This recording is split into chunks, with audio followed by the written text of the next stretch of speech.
This was surprising news to read on Twitter yesterday. When I first saw the tweet from Brian Windhorst that said Kyrie Irving requested a trade, I thought it wasn't real, but it is real, and it is reported that he requested a trade last week during a meeting with the owner, Dan Gilbert, because he wants to play in a situation where he can be more of a focal point and that he no longer wants to play alongside LeBron James. And this apparently was not the first time Kyrie reportedly wanted out of Cleveland. He considered requesting a trade even after the 2016 championship, but stopped himself. There have been 4 preferred teams that Kyrie would like to be traded to: the Knicks, the Spurs, Minnesota, and Miami. I'll talk a little bit about the players and the picks that might be involved, but I made this video to rank the 4 teams as a basketball fit from 1 to 4, where Kyrie can win while being the focal point of the offense. If you disagree with the ranking, that's cool with me. Let me know how you have it and why. Do you potentially want another Spurs dynasty? Because this is how you do it, by adding Kyrie to a team that just got to the Western Conference Finals. Number 1 is best fit for me is San Antonio. Any Spurs fans in here? Do you guys want Kyrie? Kyrie has a number of destinations he likes, but San Antonio is his preferred one, and this would be a great spot for him. Kyrie would be moving into the role Tony Parker has been doing for the Spurs that has helped them win multiple championships, scoring the paint, driving, kick. He's also a much better three-point shooter off the dribble and on catch and shoot situations than Tony Parker ever was. Kyrie had the second best catch and shoot 3-point percentage this past season, behind Pau Gasol at nearly 48%. The Spurs still play team basketball, but they are adapting and changing their offense. The Spurs have run a lot of iso ball with Kawhi, and sliding Kyrie next to him would open up things for the offense, and it would allow Pop and his coaching staff to get very creative. If the offense ever breaks down with Kawhi, you could pass it off to Kyrie, one of the best one-on-one players in the league, and let him do his thing. The Spurs would now have their starting point guard for the future. We would get 3 regular season games of Kyrie versus Steph, which would be fun to watch. The Spurs have some pieces like DeJounte Murray, who is signed with LeBron's agency, Danny Green. LaMarcus Aldridge has been shopped by San Antonio's front office since the draft. Aldridge and Love are similar offensive players, so it really wouldn't make sense to pair those two together. They definitely have to get a third team involved here. Tony Parker will turn 36 next year. He's recovering from a quad injury, and Kyrie would be able to fill his role for the future. I think this would be a great fit with San Antonio. On just talent alone, Kyrie on Minnesota would be scary, even if they had to trade away Andrew Wiggins. It makes a lot of sense from a basketball perspective why Kyrie would like to play here. Towns is a future MVP candidate. Jimmy Butler is an elite wing defender coming off his best offensive season of his career. Defending pick and rolls with Kyrie and Towns would be tough. Plus, you'd have to worry about Jimmy Butler slashing to the rim. Whenever Towns or Butler are isolating, you'll be able to space the floor with Kyrie's knockdown 3-point shot. He's a much more reliable 3-point shooter than Jeff Teague is. Besides being a really good basketball fit, Kyrie, Towns, and Butler are all friends. Towns and Butler have been recruiting Kyrie on the idea of playing together.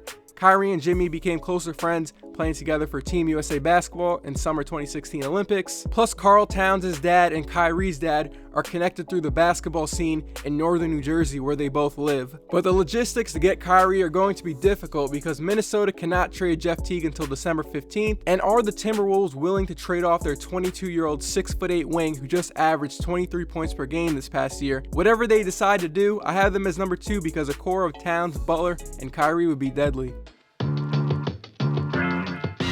Number 3, I have the Miami Heat. It would be pretty funny if Kyrie ended up in the same backcourt as Dion Waiters again.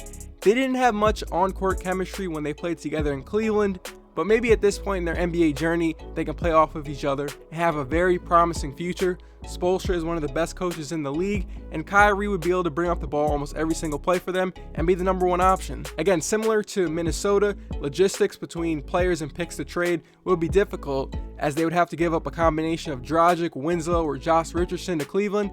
Do the Cavs trust that Winslow has improved his jump shot since he got injured? And he definitely would be a good basketball fit. They definitely make the playoffs. The Heat are going to be pretty good next year. Any Heat fans in here, which players would you be willing to trade to get Kyrie? Last on the list is the Knicks. Knicks fans need something to get behind and something that is fun to watch, something they can just cheer for. Besides the 2013 season where they made the second round of the playoffs, it hasn't been fun being a Knicks fan in a long time. A Kyrie-Kristaps duo would be very fun to watch for fans. Kyrie would bring up the ball every play, and he'd have an amazing pick and pop player to pass the ball to. Kristaps averaged 18.7 boards and 2 blocks in his second season. They would definitely help each other's offensive development. This duo is the right step to building a team that can make deep playoff runs, but the Knicks still would need some plus defenders on the perimeter to surround Kyrie, and they would need other good players and other young players to develop. It is reported that Carmelo Anthony has already told the Knicks front office he would waive his no-trade clause to enable a move to the Cavaliers. The Knicks also have first-round picks that they can use to add to the trade. It has been reported that a third team like the Suns could get involved. They have Eric Bledsoe, who is with LeBron's agency, add in some other pieces and you might have a deal, who knows. I would enjoy watching the duo of Kyrie and Kristaps, but I have them one spot below Miami because they have a stronger team culture and a better coaching staff. This news definitely hit me by surprise. When LeBron decided to leave Miami in 2014, he was choosing the youth and potential of Kyrie, and now 3 years later, Kyrie wants to be traded and no longer wants to play with LeBron. Kyrie has talked to the media about wanting to be the man while playing with one of the NBA's greats. Here's what he said: "Having just a tremendously great player like that come to your team and you see yourself being one of those great players eventually, and then he ends up joining it, and then now you have to almost take a step back and observe. Finding that balance is one of the toughest things to do because you have so much belief and confidence in yourself. Selfishly, I always wanted to just show everyone in the whole entire world exactly who I was every single time." And at this year's All-Star game, Kyrie told the media this: "I was trying to figure it out all at once, so it took a while. It didn't look perfect. A lot of arrogance that I had and the aura I had to let go of completely, and let go of that complete ego, the selfishness that we all want to have, and being that player every single night.